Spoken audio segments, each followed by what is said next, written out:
हिंदी भाषा के, जिसमें से पहला प्रश्न है। और अभी पेडागॉजी की 7 PM में हमारी जो लाइव क्लास चलती है, उसके बाद दोस्तों जो आपके पहला पार्ट है, पहला भाग जो 30 नंबर का आना है, उसके हम कंप्लीट करने जा रहे हैं 7 PM में। 2 आपके क्लासेज जल्दी शुरुआत होने वाली है। अभी पेडागॉजी की चल रही है रिवीजन, इसके बाद आपका पार्ट आ का जो सभी के लिए पार्ट ए इम्पॉर्टेंट है, पहला पार्ट है 30 प्रश्नों के लिए, जहाँ पे हिंदी, इंग्लिश, रीजनिंग और पेडागॉजी के प्रश्न आने हैं। तो उसके लिए प्रैक्टिस शुरुआत होने वाली है। तो 7 PM में लाइव क्लास जरूर ज्वाइन कीजिएगा। तो भारत का प्रथम समाचार पत्र कौन सा था, सभी लोग बताइए। तो भारत का पहला जो समाचार पत्र हो जाता है वह था बंगाल गजट। क्या होगा? भारत का प्रथम समाचार पत्र बंगाल गजट था, जो कलकत्ता से आपके 1779 में प्रकाशित हुआ था। और हिंदी का प्रथम समाचार जो पत्र कहलाता है वह उदंत मार्तंड कहलाता है। हिंदी का अगर प्रथम समाचार पत्र आता है तो उदंत मार्तंड है, जो कि 1826 एक साप्ताहिक था और इसके संपादक जुगुल किशोर शुक्ल थे। तो भारत का प्रथम समाचार पत्र था वह बंगाल गजट। लेकिन अगर प्रश्न आता है कि हिंदी का प्रथम समाचार पत्र जो है वह उदंत मार्तंड की बात करते हैं। दूसरा प्रश्न यहाँ पे क्या पूछा जा रहा है, सभी लोग ध्यानपूर्वक समझिएगा। समाचार पत्र रेडियो, टेलीविजन, इंटरनेट आदि प्राप्त हुए हैं, तो ये किससे प्राप्त हुए हैं? उत्तर से, पश्चिम से, दक्षिण से या पूर्व से प्राप्त हुए हैं? तो समाचार पत्र रेडियो, टेलीविजन, जो इंटरनेट है, ये आदि किससे प्राप्त हुए हैं? पश्चिम से प्राप्त हुए हैं। समाचार पत्र, रेडियो, टेलीविजन, इंटरनेट ये कहाँ से है? पश्चिम से प्राप्त हुए हैं। अगला प्रश्न है, हिंदी में अल्पप्राण वर्णों की कितनी संख्या है? हिंदी में अल्पप्राण वर्णों की संख्या देखा जाए तो टोटल 31 है।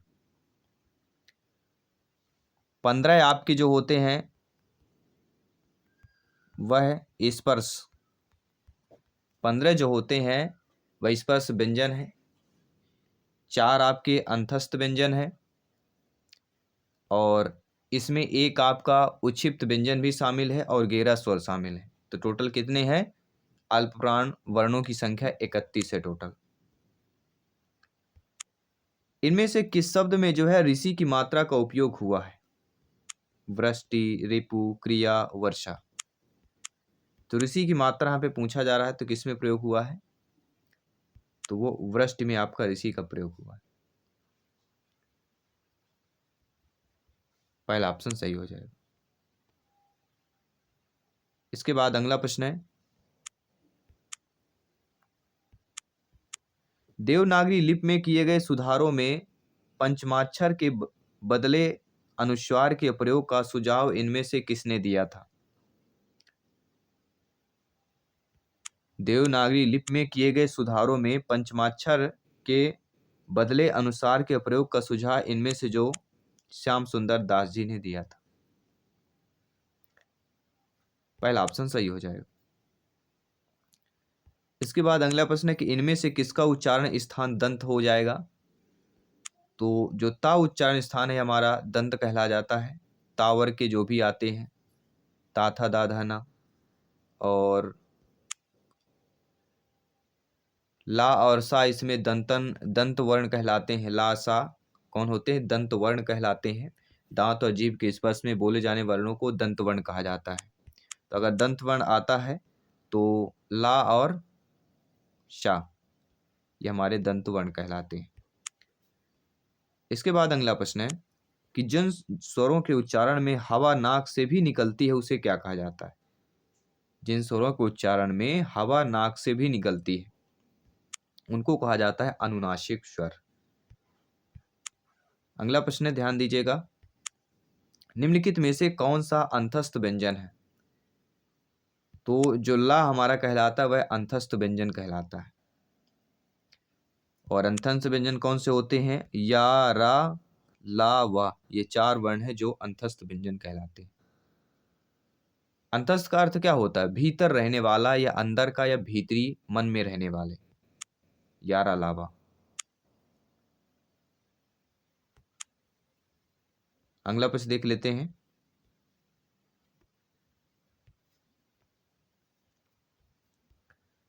अगला प्रश्न यहाँ पे जो ऑलरेडी स्क्रीन पर आपके आ चुका है, और प्रश्न क्या पूछा जा रहा है, सभी लोग नोट कीजिएगा और फीडबैक कीजिएगा। हिंदी स्वरों का वर्गीकरण जो है जब जीव के भाग के आधार पर किया जाता है तो निम्नलिखित में से कौन सा भेद जो है इसके अंतर्गत नहीं आएगा। तो हिंदी स्वरों का वर्गीकरण जब जीव के भाग के आधार पर किया जाता है तो इनमें से जो भेद अंतर्गत आएगा वह आपका होता है अग्र स्वर, मध्य स्वर, पश्च स्वर, लेकिन विभक्त स्वर आपके इस भेद के अंतर्गत नहीं आएगा। इसलिए अकॉर्डिंग टू क्वेश्चंस हमारा जो डी ऑप्शन दिया है वह सही हो जाएगा। विभक्त जो स्वर होते हैं, ओपन वोवेल्स जो होते हैं या निम्न स्वर लो वोवेल्स जो होते हैं, ऐसे स्वर ध्वनि होती है जिसमें जीव को मुंह में जितना संभव हो सके उतना नीचे और तालु से दूर रखा जाता है। जैसे आ, ये क्या हो जाएंगे, विभ्रत स्वर कहलाते हैं। इसलिए हिंदी स्वरों के वर्गीकरण में जब जीव के भाग से के आधार पर किया जाता है तो अग्र, मध्य और पश्च स्वर आता है, आपका विभ्रत स्वर नहीं आता है, इसके अंतर्गत नहीं आता है। अगला है कि निम्नलिखित में से कौन सा संयुक्त स्वर नहीं है। तो आप सभी लोग जानते हैं ए, ऐ, ओ ये हमारे संयुक्त स्वर कहलाते हैं, लेकिन उ आपका संयुक्त स्वर नहीं है। उ जो हमारा क्या है, एक मूल स्वर है। बाकी जो दिए गए हैं आपके संयुक्त स्वर दिए गए।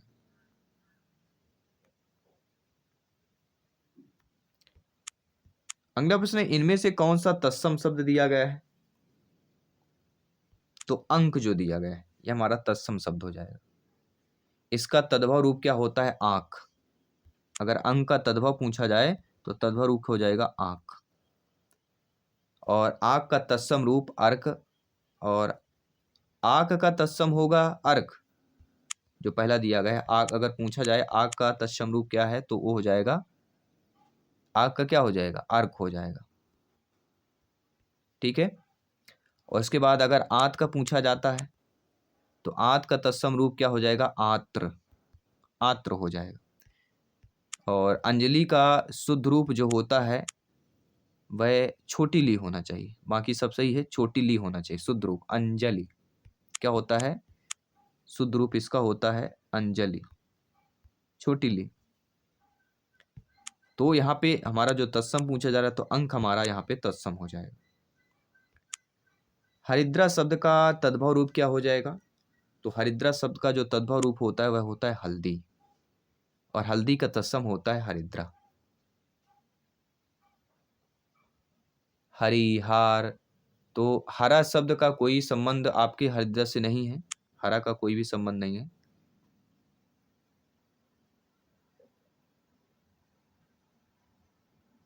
ना ही आपके हरि का है ना ही हार का है, तो किसका संबंध है, हल्दी। इनमें से किताब शब्द क्या है दोस्तों। तो जो किताब शब्द हो जाती है हमारा विदेशज शब्द हो जाता है। जो सब विदेशी भाषा के हैं लेकिन हिंदी भाषा में उन शब्दों का प्रचलन हो रहा है, ऐसे सब विदेशी शब्द कहे जाते हैं। जैसे अक्ल, अमीर, इज्जत, किस्मत, अफसोस, कुली, तौलिया, स्कूल, मुगल। ठीक है, ये सारे हमारे विदेशज कहलाते हैं। इनमें से अपील शब्द क्या कहलाता है। तो इनमें से जो अपील शब्द हमारा हो जाता है वह यह विदेशज हो जाता है। और क्योंकि यह शब्द अंग्रेजी से लिया गया है, हिंदी में प्रयोग आवेदन पत्र में लिखने के लिए किया जाता है, तो अपील आपका विदेशज हो जाएगा। इसके बाद अगला प्रश्न है कि इनमें से कौन सा शब्द एक से अधिक उपसर्गों से बना हुआ है। जी हाँ, एक से अधिक उपसर्गों से, और वह है पर्यावरण। पर्यावरण शब्द दो उपसर्गों का प्रयोग हुआ है। किसका किसका, एक परि का हुआ है और एक आ का हुआ है। परि आ वरण, दो उपसर्गों का प्रयोग हुआ है, तो पर्यावरण की बात करते हैं। ठीक है। इसके बाद अगला प्रश्न है कि आत्मत्याग शब्द में कौन सा उपसर्ग होगा। तो आत्मत्याग शब्द में उपसर्ग क्या हो जाएगा, तो यहाँ पे आत्म आपका उपसर्ग हो जाएगा। अगला प्रश्न है प्रादेशिक शब्द में कौन सा प्रत्यय लगा हुआ है। तो प्रादेशिक शब्द में दोस्तों आपका इक प्रत्यय लगा हुआ है। उपसर्ग प्रत्यय अवश्य पूछा जाता है, ये तो हिंदी में कह सकते हैं, नॉर्मल सी बात है। इनमें से रक्तिमा में प्रयुक्त प्रत्यय कौन सा होगा? तो रक्तिमा में प्रयुक्त प्रत्यय आपका ईमा प्रत्यय हो जाएगा। और ईमा तद्धित प्रत्यय होता है। धातुओं को छोड़कर संज्ञा, सर्वनाम, विशेषण के अंत में जुड़ने वाले प्रत्यय तद्धित प्रत्यय कहलाते हैं और इनसे जो बने शब्दों को तद्धितांत कहा जाता है। क्या कहा जाता है? तद्धितांत कहा जाता है। संख्या गमन का सही संधि विच्छेद क्या होता है? वह होता है सखी धन आगमन।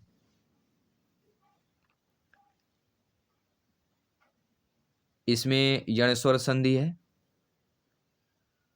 यदि छोटी ई, बड़ी ई, छोटा ऊ, बड़ा ऊ और ऋषि के बाद भिन्न स्वर आता है तो छोटी ई और बड़ी ई का या और ऊ और बड़ा ऊ का व तथा ऋषि का रा हो जाता है। जैसे अति धन उत्तम, तो अति उत्तम में क्या हो जाता है? अत्युत्तम होता है। जैसे आपका छोटा बी एंड धन ऊह लिखा हुआ है, बी धन ऊह, तो क्या हो जाएगा? व्यूह हो जाएगा।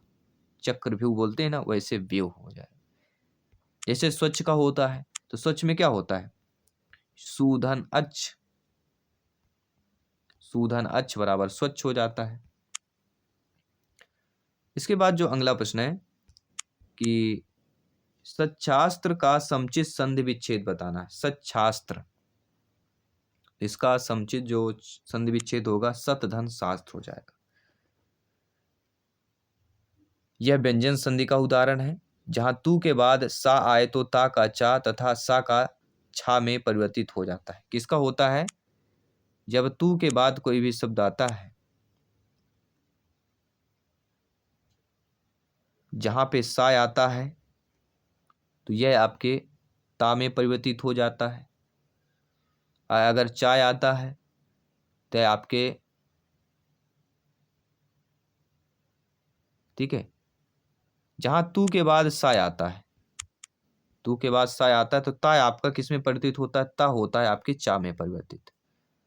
और जो सा होता है ये किस में परिवर्तित हो जाता है? आपके छा में परिवर्तित हो जाता है।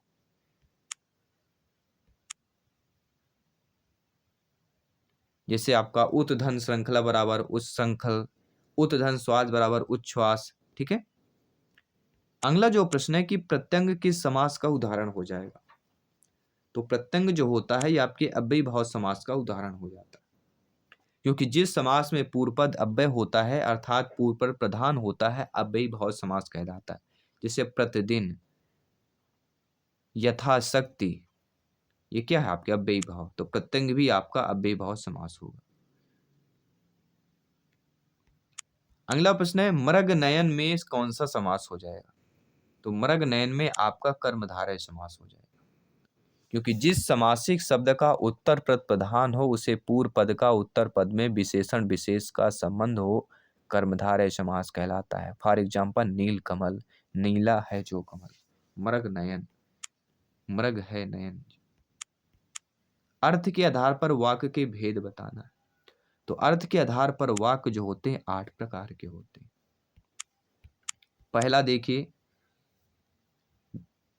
आपका विधिवाचक, निषेधवाचक, आज्ञावाचक, प्रश्नवाचक, विस्मयवाचक, संदेहवाचक, इच्छावाचक, संकेतवाचक। अर्थ के आधार पर 8 प्रकार के वाक्य भेद होते हैं। अगला के निम्नलिखित प्रश्न में से 4 विकल्पों में से उस विकल्प का चयन करें जो वृत्ति के सही भेद का विकल्प होता है। जरा मेरी सहायता कीजिए, ये क्या हो जाएगा? यह आपका विद्यार्थ हो जाएगा। यहाँ पे इस वाक्य में विद्यर प्रत्यय का प्रयोग हुआ है। जब आप कहते हैं कि आपकी बात सुनकर सुनने वाला कुछ क्रिया करे तब इस क्रियार्थ का प्रयोग होता है। जरा मेरी सहायता करें, मतलब आप जब आप कुछ कहें और आपकी बात सुनकर वह सुनने वाला क्रिया करे, कार्य भी करे, तो जब आप कहते हैं जरा मेरी सहायता कीजिए तो सहायता करेगा। इस प्रकार को विद्यर्थ वाक्य कहते हैं। अगला जो प्रश्न है कि निम्नलिखित विकल्पों में से दिए गए वाक्य का सही वाक्य का भेद करना है। कि पुस्तक बाजार में बहुत महंगी थी इसलिए पुस्तकालय से ले ली। तो ये क्या हो जाएगा, ये हमारा मिश्र वाक्य हो जाएगा, क्योंकि यहाँ पे क्या लिख गया, पुस्तक बाजार में महंगी थी इसलिए पुस्तकालय से ली, इसलिए शब्द यहाँ पे हुए, ये मिश्र वाक्य का पहचान। तो वाक्य का सही भेद हमारा क्या हो जाएगा, मिश्र वाक्य हो जाएगा। जहाँ पे की आए, इसलिए आए, ठीक है, जहाँ शब्दों को, दो शब्दों को जोड़ दे, दो वाक्यों को जोड़ दिया जाए, मिश्र वाक्य की बात करते हैं, ठीक है। क्योंकि वाक्य जिनमें एक साधारण वाक्य हो, उसके साथ अधीन या आश्रित दूसरा उपवाक्य हो, उसके ये वाक्य में जो दिए रहते हैं, जो हमारे मिश्र वाक्य कहला जाते हैं। अगला है, निम्नलिखित प्रश्न में 4 विकल्पों में से उस विकल्प का चयन करें जो वृत्ति के सही भेद का विकल्प है। यदि सारा सामान मिल गया तो भोजन अच्छा बनेगा। तो संकेतार्थक है, क्या है, यदि हमें बता देता कि संकेत, यदि सारा सामान मिल गया तो भोजन अच्छा बनेगा, संकेत दिया जा रहा है। निम्नलिखित प्रश्न में 4 विकल्पों में उस विकल्प का चयन करें जो सही वाक्य भेद का विकल्प दिया हो। क्या कह रहा है, माँ ने कहा था कि उन्हें बाजार जाना है। अब ये की सब बीच में आ गया ना, अब कौन सा होगा बता दीजिए। तो जो की आपका आ जाता है, हमारा मिश्र वाक्य यहाँ पे हो जाएगा। की से दोनों शब्द जुड़े, माँ ने कहा थी, माँ ने कहा था, एक ये आपका वाक्य हो गया, इसके बाद की जुड़ गया, कि उन्हें बाजार जाना है, तो ये हमारा मिश्र वाक्य हो जाएगा। अगला है, निम्नलिखित में से मिश्र वाक्य कौन सा होगा। अब मिश्र वाक्य की पहचान करना। तो उसने मान लिया कि दोष उसका है, कि शब्द जुड़ा हुआ है ना, देखिए, उसने मान लिया कि दोष उसका है, तो की शब्द यहां जुड़ गया, तो हम बात करेंगे मिश्र वाक्य की। अगला प्रश्न यहाँ पे क्या पूछा जा रहा है कि वह दंड से बचना चाहता था इसलिए भाग गया। यह एक संयुक्त वाक्य है, इसका सरल वाक्य बताना। वह दंड से बचना चाहता था इसलिए यहाँ पे यहाँ जुड़ा हुआ है, तो ये हमारा क्या हो जाएगा, संयुक्त वाक्य हो गया। लेकिन इसका सरल क्या हो जाएगा, तो इसका सरल हो जाएगा कि दंड से बचने के लिए वह भाग गया। ये क्या होगा, सरल वाक्य हो जाएगा। अगला प्रश्न है, निम्न में से कौन सा वाक्य मिश्र वाक्य दिया गया है। अब मिश्र वाक्य की पहचान करना है, तो हम ऑलरेडी आपको बता चुके हैं। यहाँ पे जो दिया गया है कि जब सवेरा हुआ तब हम लोग बाहर गए, जब सवेरा हुआ तब हम लोग बाहर गए, तो तब हम लोग बाहर गए, सवेरा हुआ एक शब्द ये हो गया, एक आपका एक वाक्य हुआ, ये वाक्य हो गया, दो वाक्य हो जाते हैं। तो प्रयुक्त वाक्य जब सवेरा हुआ तब हम लोग बाहर गए, ये हमारा मिश्र वाक्य हो जाएगा। आइए बात करते हैं अगले प्रश्न की। जिस वाक्य में इसलिए और क्योंकि, लेकिन, परंतु आदि समुच्चय बोधक शब्द जुड़ते हैं उस वाक्य को क्या कहते हैं। तो जिस वाक्य में इसलिए और क्योंकि, लेकिन, परंतु आदि समुच्चय बोधक शब्द जुड़ते हैं उन्हें संयुक्त वाक्य कहा जाता है। तो संयुक्त वाक्य की पहचान क्या, अगर इसलिए से जुड़ा हो और लिखा हो क्योंकि, लेकिन, परंतु, ये अगर शब्द आ जाए तो आप समझ लीजिए ये संयुक्त वाक्य का एग्जाम्पल से संयुक्त वाक्य होगा। इसमें बच्चे खेल रहे हैं, अर्थ के आधार पर वाक्य का प्रकार बताइए। तो बच्चे क्या कर रहे हैं, खेल रहे हैं, मतलब विधान वाक्य हो जाएगा। देखिए, विधान वाक्य जिससे किसी प्रकार की जानकारी प्राप्त हो वह विधानवाचक वाक्य कहलाता है। तो बच्चे खेल रहे हैं, जानकारी प्राप्त हो रही कि बच्चे खेल रहे हैं, खेलना यहाँ पे जानकारी प्राप्त हो रही। अगला है, तेरी मेरी तेरी उसकी बात उपन्यासकार के रचनाकार कौन है। सभी लोग बताइए, मेरी तेरी उसकी बात, इस उपन्यासकार के जो रचनाकार हैं वह यशपाल जी है। और इनकी और अन्य रचनाएं भी हैं, जैसे ज्ञानदान, तर्क का तूफान आदि हो जाते हैं। इसके बाद अगला प्रश्न है कि हिमाद्री तुंग श्रृंग से संबंध शुद्ध भारती खालिस्तान यह उक्त किस रचनाकार की। तो हिमाद्री तुंग श्रृंग से प्रबुद्ध शुद्ध भारती, ये जो रचनाकार हो जाती है दोस्तों, ये आपके जयशंकर प्रसाद जी की रचनाकार है। अगला प्रश्न है कि करुणालय में रचनाकार कौन है। तो करुणालय के रचनाकार भी आपके जयशंकर प्रसाद जी। इसके साथ साथ कामायनी, आंसू, लहर, झरना, अजात शत्रु, आकाशदीप, आंधी, तितली, ये सारी रचनाएं आपकी जयशंकर प्रसाद जी की। अगला जो प्रश्न दिया गया है कि निम्नलिखित में से कौन सी पुस्तक विजय तेंदुलकर की रचना नहीं है। देखिए दोस्तों, कमला, खामोश अदालत जारी है, घासीराम कोतवाल, ये तीनों रचनाएं विजय तेंदुलकर की रचना है। लेकिन नेफा की एक शाम, यह ज्ञानदेव अग्निहोत्री द्वारा रचित एक नाटक है और यह नाटक भारत चीन संघर्ष पर आधारित है। अगला, सुई और तांगे के बीच में कविता किस रचनाकार की। सुई और तांगे के बीच में ये कविता किस रचनाकार की है। तो केदारनाथ सिंह जी की यह रचनाकार। अगला प्रश्न है कि हरी घास पर क्षण भर कविता संग्रह के रचनाकार कौन है। तो हरी घास पर क्षण भर कविता की जो रचनाकार है वह अज्ञे जी। और इनकी अन्य रचनाएं जैसे चिंता, बावरा, अहेरी, करुणा, प्रभामय, ये सारी रचनाएं अज्ञे जी की। अगला प्रश्न है, बतरस लालच लाल की मुरली धरी लुकाए, यह पंक्ति किसकी है। आपने पढ़ा भी होगा शायद, 5th क्लास से 12th क्लास के बीच में आपने पढ़ा होगा। बतरस लालच लाल की मुरली धरी लुकाए, ये आपके बिहारी जी की।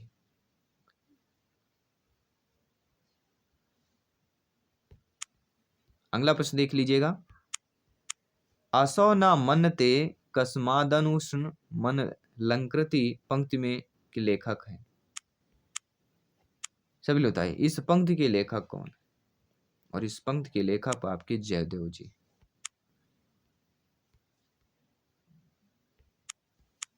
इनमें से चीफ की दावत कहानी के रचनाकार कौन है। तो चीफ की दावत कहानी के रचनाकार भीष्म साहनी है। श्रद्धा एवं प्रेम के योग का नाम भक्ति है, यह किसका प्रसिद्ध कथन है। तो यह रामचंद्र शुक्ल जी का प्रसिद्ध कथन हो जाता है। अक्षय वट के रचनाकार कौन है। तो अक्षय वट के जो रचनाकार हैं वह नासिरा शर्मा जी। नकांतमपि अर्भूषंभितानि नितामुखम अलंकार के संबंध में यह कथन किस आचार्य का है। यह कथन आपके भामह का है और आचार्य भामह संस्कृत के प्रसिद्ध आचार्य थे।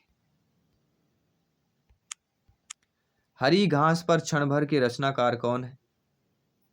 किसके रचनाकार अज्ञेय जी है। शायद ये क्वेश्चन रिपीट हुआ है, ऑलरेडी कर चुके हैं।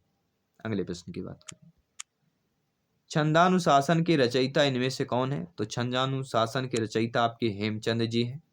अन्य रचनाएं भी हैं, काव्यानुशासन और छंदानुशासन, काव्यानुशासन, ये रचनाएं हेमचंद जी की है। त्रिधारा नामक ग्रंथ के रचनाकार कौन है।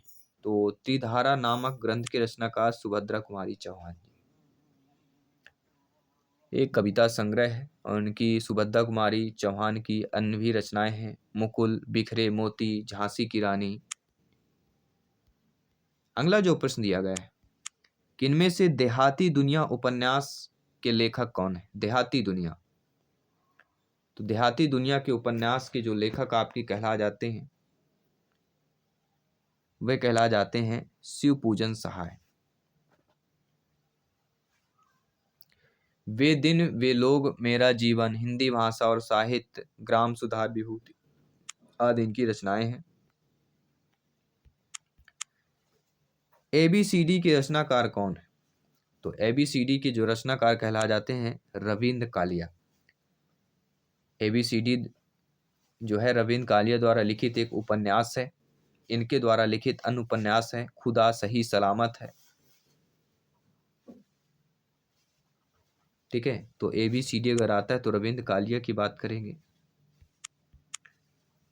आत्मनेपद के रचनाकार कौन है। तो आत्मनेपद के जो रचनाकार हैं वह अज्ञे जी।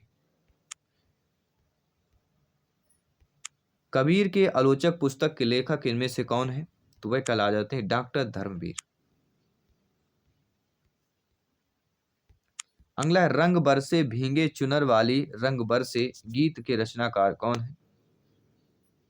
तो इस गीत के रचनाकार आपके हरिवंश राय बच्चन जी हैं। हरिवंश राय बच्चन उत्तर छायावाद काल के प्रमुख कवियों में से एक माने जाते हैं और इनकी सबसे प्रसिद्ध जो कृति है वह है मधुशाला। अगले भावों की मुक्त छंदों की भी मुक्ति चाहती है, भावों की मुक्त छंदों की भी मुक्ति चाहती है, यह उक्ति किस रचनाकार की? तो यह उक्ति जो है सूर्यकांत त्रिपाठी निराला जी की। अगला है आंसू के कवि कौन है? तो आंसू के कवि आपके जयशंकर प्रसाद जी हैं। देसिल बैना सब जन मिठा ते तैसन जपो अवहट्टा, यह उक्त किस रचनाकार की है? तो ये नानक देव जी की रचनाकार है।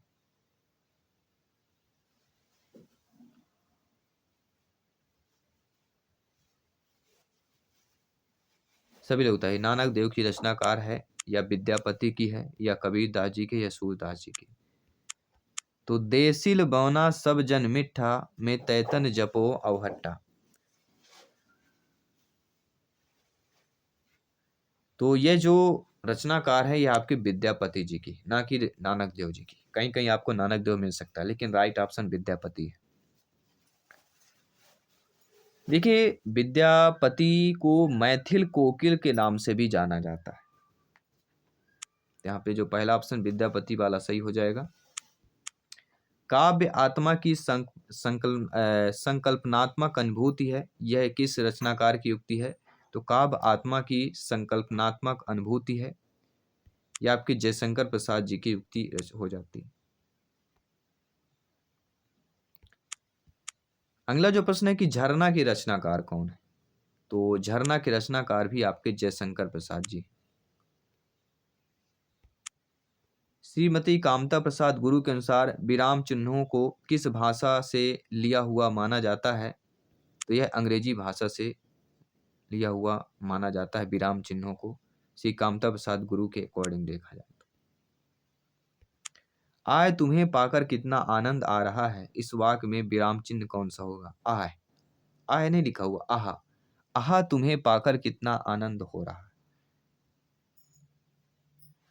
तो इसमें जो है विस्मयादि बोधक चिन्ह होगा। आहा तुम्हें पाकर कितना आनंद आ रहा है, विस्मयादि बोधक लगेगा।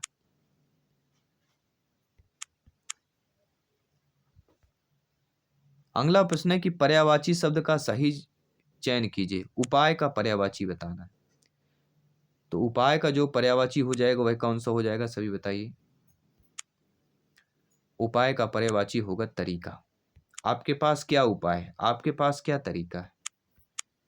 पर्यायवाची शब्द पहचानना है अरुण, अरुण का पर्यायवाची क्या होगा? तो यहाँ पे हो जाएगा दिवाकर, सुधाकर, हिमकर, निशापति, हिमांशु, शशांक, सुधाकर, ये सारे पर्यायवाची। इनमें से भूगोल का विलोम शब्द क्या होगा? तो भूगोल का विलोम होता है खगोल, ये ऑलरेडी हम बात कर चुके हैं, आपको बता भी चुके हैं। संधि का विलोम क्या होता है, ये हमने नहीं किया है। संधि का विलोम होता है विग्रह। संधि यानी जोड़ना, विग्रह मतलब अलग करना, तो दोनों चीजें आपने समझ लिया, संधि और विग्रह। इसके बाद जो अब आगे हम प्रश्न करने जा रहे हैं, इसमें निर्देश दिया गया है कि असमार्थक शब्द का चयन करना है। तो असमार्थक शब्द का इसमें चयन करना है। जो 94 दो प्रश्न रहेंगे, इनमें असमार्थक शब्द का चयन करके बताइए। तो 94 में जो असमार्थक शब्द हो जाएगा वह होगा संकट, और 95 में जो असमार्थक शब्द हो जाएगा वह होगा द्वेष।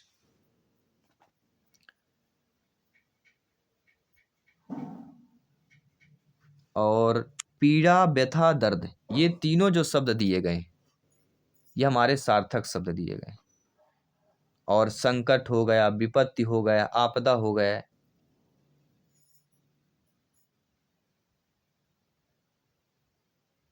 ठीक है। और आपके जो 95 में स्नेह, अनुराग और प्रीति दी गई, ये अनुरुक्त सार्थक शब्द है। ठीक है, तो यहाँ पे संकट और द्वेष। आइए बात करते हैं आपके अगले प्रश्न की। अगला प्रश्न स्क्रीन पर ऑलरेडी आपके आ चुका है कि निम्नलिखित में से कौन सा शब्द अर्थ से जुड़ा हुआ नहीं है। तो हेतु, धन और प्रयोजन, ये तीनों अर्थ से जुड़े हुए हैं, लेकिन चेष्टा जो शब्द है यह अर्थ से नहीं जुड़ा हुआ है। अर्थ के पर्याय क्या होते हैं? हेतु, धन, प्रयोजन, किंतु चेष्टा इसका पर्याय नहीं होता है। अगला प्रश्न स्क्रीन पर, अनेकार्थी शब्द मूक के गलत विकल्प का चयन करना है। तो अनेकार्थी शब्द मूक के गलत विकल्प हो जाएगा और वह हो जाएगा वाचाल। बाकी जो चुप, बेबस और गूंगा दिया गया है, ये तीनों अनेकार्थी शब्द के मूक दिए गए हैं, लेकिन वाचाल आपका यहाँ पे गलत हो जाएगा। ठीक है, तो आपका यहाँ पे सी ऑप्शन सही हो जाएगा। अगला प्रश्न है, पिता के घर रहने वाली युवती के लिए इनमें से उपयुक्त शब्द कौन सा होगा। तो पिता के घर जो रहने वाली युवती होती है उसके लिए जो उपयुक्त होता है वह होता है सुवासिनी। क्या होता है? सुवासिनी कहा जाता है। अगला प्रश्न है, परंपरा से चली आ रही बात के लिए इनमें से उपयुक्त कौन सा होगा। वह होगा अनुश्रुति। क्या हो जाएगा? परंपरा से चली आ रही बात वाक्यांश के लिए सटीक जो होगा अनुश्रुति हो जाएगा। अगला है, बाग बाग होना मुहावरे का अर्थ कौन सा हो जाता है। तो बाग बाग होना मतलब अति प्रसन्न होना। अगला है, काठ होना मुहावरे के इनमें से क्या अर्थ हो जाता है। तो काठ होना मतलब स्तब्ध होना। मक्खी पर मक्खी मारना मुहावरे का अर्थ क्या होता है। तो मक्खी पर मक्खी मारना मतलब पूरी नकल करना। वाक्य प्रयोग, जब से नौकरी छूटी है तब से घर पर बैठकर मक्खी मार रहा है, मतलब पूरी नकल करना। या कोई और हो सकता है, मक्खी मारना या कुछ ना करना।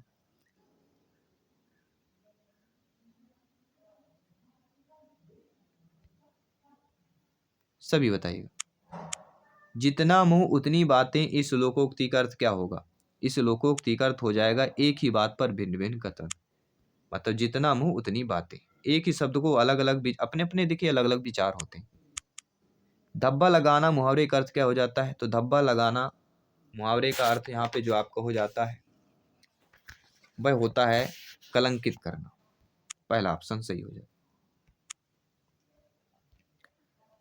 इसके बाद अगला है कि पार्टी पढ़ना मुहावरे का अर्थ क्या हो जाएगा। पार्टी पढ़ना, पार्टी पढ़ना मुहावरे का अर्थ है खुश हो। सबक सीखना क्या होगा। खुश रहना नहीं, पार्टी पढ़ना मतलब होता है सबक सीखना होगा, खुश होना नहीं होगा। ना ही खुश होना होगा, ना ही ध्यान करना, ना ही नगाड़ा। सबक सीखना, पार्टी पढ़ना मतलब क्या होता है, सबक सीखना।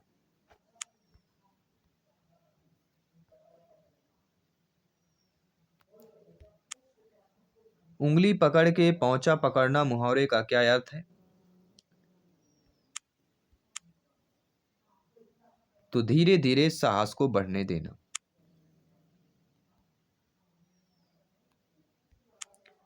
आई तो रोजी नहीं तो रोजा, आई तो रोजी नहीं तो रोजा, इस लोकोक्ति अर्थ क्या हो जाएगा। इस लोकोक्ति अर्थ हो जाएगा कमाया तो खाया नहीं तो भूखे। अब 108 से लेके 112 तक जो प्रश्न रहेंगे गद्यांश से प्रश्न रहेगा। और गद्यांश आपका क्या है कि विज्ञान आज के मानव जीवन का अविभाज्य एवं घनिष्ठ अंग बन गया है। तो विज्ञान से संबंधित आपका यह है। ठीक है, गद्यांश रहेगा। और इस गद्यांश से संबंधित हम प्रश्न करेंगे कि वैज्ञानिक चिंतन पद्धति ने मनुष्य का सबसे बड़ा उपकार यह किया कि उसे मुक्ति मिली। उसे किससे मुक्ति मिली है। तो उसे भ्रमपूर्ण रूढ़वादी विचारणा से मुक्ति मिली। अगला, विश्व के परिवारत लगने का प्रमुख कारण क्या होता है। प्रमुख कारण होता है यातायात एवं संचार साधनों का विकास। इसके बाद अगला प्रश्न है,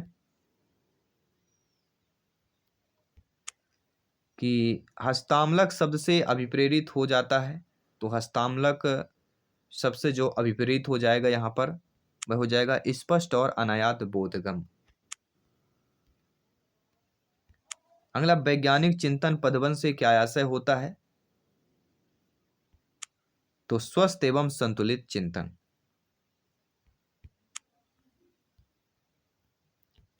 विज्ञान मानव की सबसे बड़ी शक्ति इसलिए कही गई है क्योंकि इसके बल में या इसके बल से मनुष्य जो है वह प्रकृति और प्राणी जगत का सिरमौर है।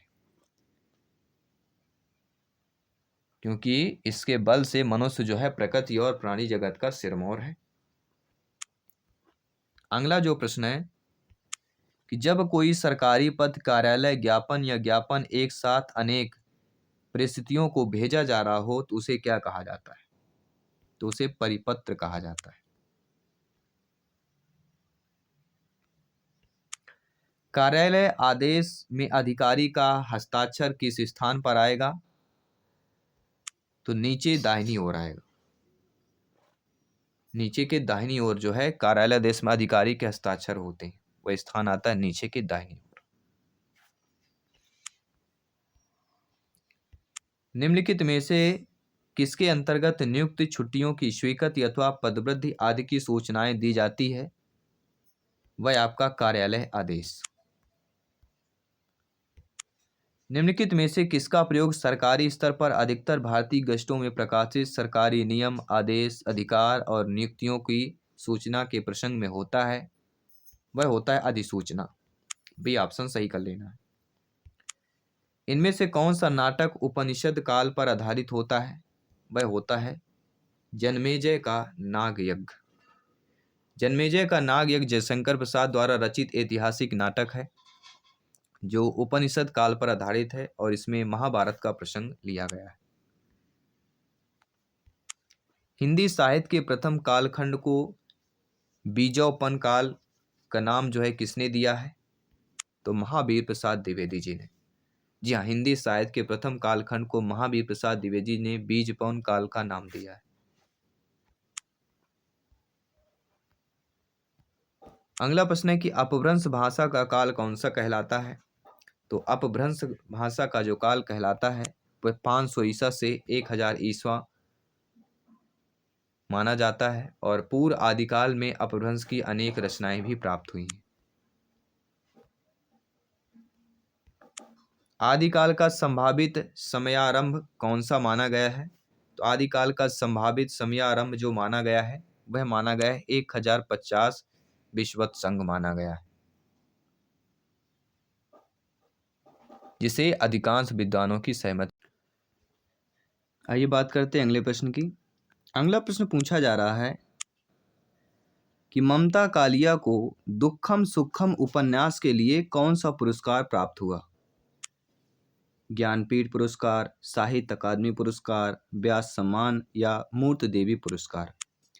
तो ममता कालिया को दुखम सुखम उपन्यास के लिए जो पुरस्कार प्राप्त हुआ था वह पुरस्कार है व्यास सम्मान। और व्यास सम्मान जो है 1991 में के बिरला फाउंडेशन ने प्रारंभ किया था। इस पुरस्कार में 4 लाख रुपए नगद दिए जाते हैं। अगला प्रश्न है कि संस्कृत किस परिवार की भाषा है?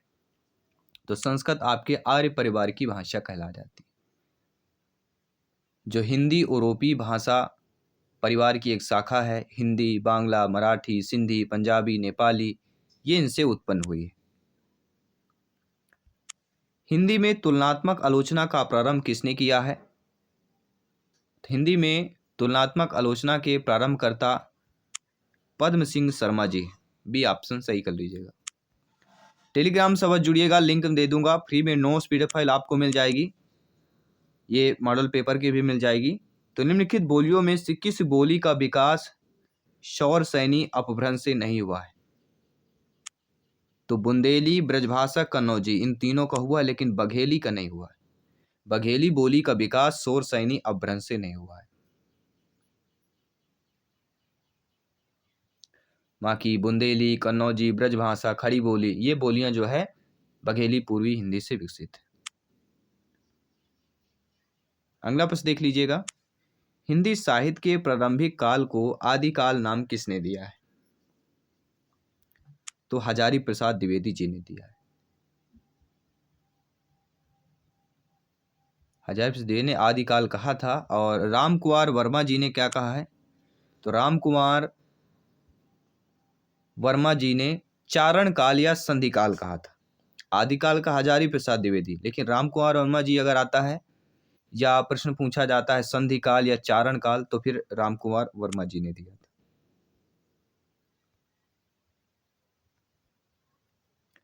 अगला प्रश्न है, आलवार भक्तों की संख्या कितनी मानी जाती है? तो आलवार भक्तों की संख्या टोटल 12 मानी जाएगी।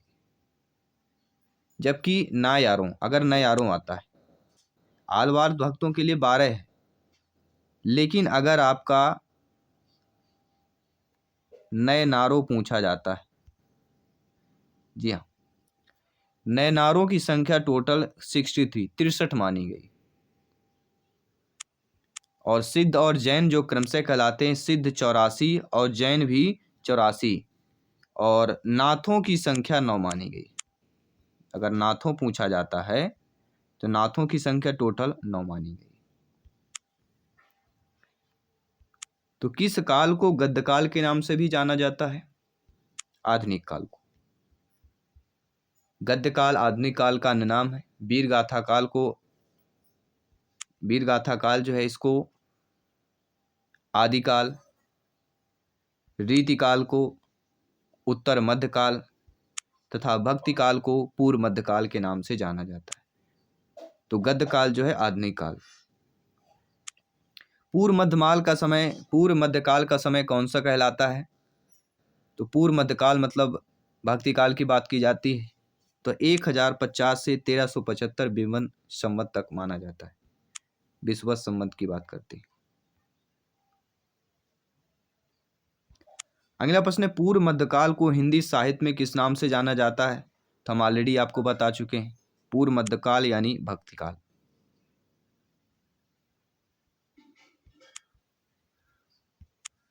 इनमें से किस कवि ने लक्षण ग्रंथ नहीं लिखा है? तो आप सभी लोग जानते हैं केशव, देव, भूषण, ये तीनों लक्षण ग्रंथ लिखे, लेकिन बिहारी जी ने लक्षण ग्रंथ नहीं लिखा। बिहारी रीतिकाल के रीत सिद्ध कवि हैं, इन्होंने लक्षण ग्रंथ नहीं लिखा। बाकी केशव, देव, भूषण, इन जो है लक्षण ग्रंथों की बात की जाती है, इन्होंने लिखा है। सिंधी भाषा का विकास किस अपभ्रंश से माना जाता है? तो सिंधी भाषा का विकास जो है आपके ब्राचड़ अपभ्रंश से माना जाता है। अगला प्रश्न, छत्तीसगढ़ी किस हिंदी की बोली है? जो छत्तीसगढ़ बोली का विकास आपके पूर्वी हिंदी से हुआ।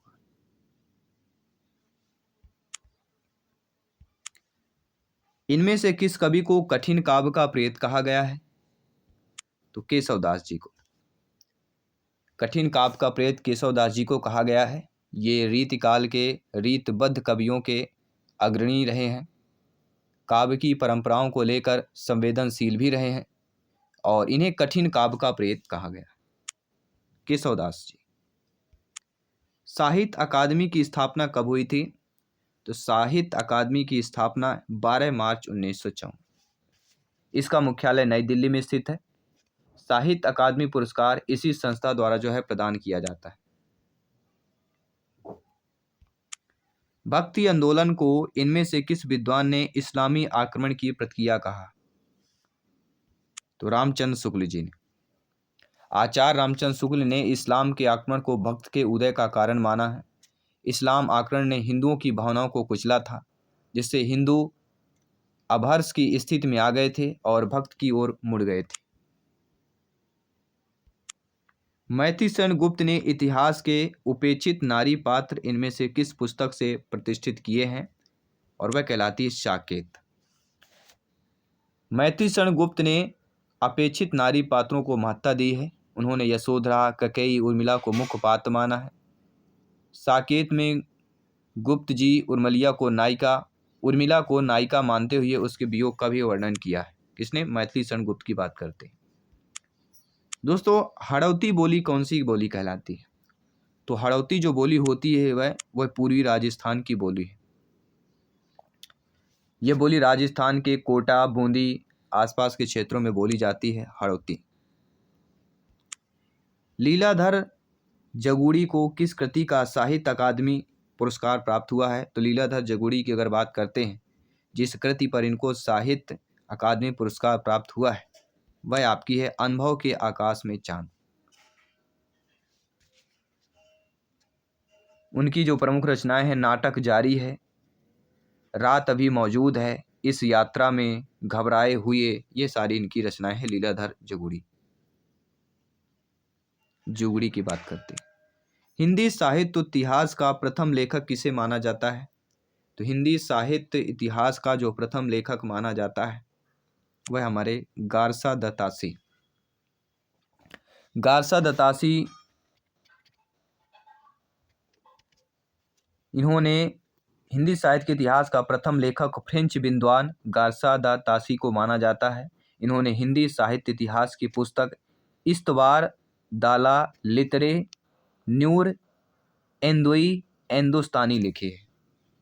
काफी बड़ा नाम। भ्रमर गीत परंपरा के प्रवर्तक कौन रहे हैं? तो भ्रमर गीत परंपरा के प्रवर्तक आपके सूरदास जी रहे। कौन थे? सूरदास जी थे। पाली भाषा का अन्य नाम क्या है? तो पाली भाषा का अन्य नाम हो जाता है मागध, मगधी। संस्कृत से हिंदी तक भाषाओं का क्रम जो होता है, पहले होता है संस्कृत, ठीक है। संस्कृत के बाद फिर आपका आता है पाली, पाली के बाद आता है प्राकृत, प्राकृत के बाद आता है अपभ्रंश, और अपभ्रंश के बाद आता है हिंदी।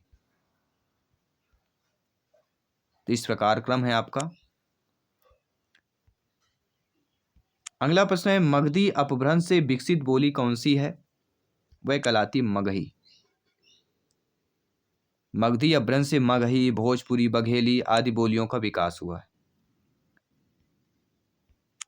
अज्ञेय कृत कितनी नाव में कितनी बार के लिए कौन सा पुरस्कार प्राप्त हुआ है? तो अज्ञेय का जो एक कृत है कि कितनी नावों में कितनी बार, इनके लिए एक पुरस्कार प्राप्त हुआ है, और वह पुरस्कार कौन सा है? वह पुरस्कार है ज्ञानपीठ पुरस्कार। हीरानंद सच्चिदानंद वात्स्यायन अज्ञेय को उनकी रचना कितनी नावों में कितनी बार के लिए ज्ञानपीठ पुरस्कार से सम्मानित किया गया था? सुमित्रानंद पंत की किस कृति के लिए ज्ञानपीठ पुरस्कार मिला है? तो जो चितंबरा, सुमित्रानंद पंत जी को उनकी रचना चितंबरा के लिए हिंदी का प्रथम ज्ञानपीठ पुरस्कार 1968 में प्रदान किया गया था। कबीर की उलटबासियों में कौन सा रस जो है प्रमुख दिया जाता है? वह प्रमुख है अद्भुत रस। जी हाँ, कबीर दास जी की भक्ति काल की ज्ञान मार्गी शाखा के प्रतिनिधि कवि थे। इनकी उलट बसियों में अद्भुत रस का प्रयोग प्रमुख रूप से मिलता है। सुन केवट के बैन प्रेम लपेटे अटपटे बिहसे करुणा ऐन चितई जानकी लखन तन, इनमें कौन सा छंद है? इनमें जो छंद हो जाता है सोरठा होता है। कौन सा हो जाएगा? सोरठा। देखिए, यह 48 मात्राओं का एक मात्रिक छंद होता है, जिसके पहले और तीसरे चरण में, किसमें होती है? पहले और तीसरे चरण में, पहले और तीसरे चरण में टोटल कितनी होती है? 11 मात्राएं होती हैं, और दूसरे और चौथे चरण में 13 मात्राएं होती। किसकी बात करेंगे? सोरठा की। बांधा था विधु को किसने इन काली जंजीरों से, मणि वाले फाड़ियों का मुख क्यों भरा हीरों से, ये कौन सा अलंकार हो जाएगा? तो इसमें आपका अतिशयोक्ति, बढ़ा चढ़ा के बात की जा रही है।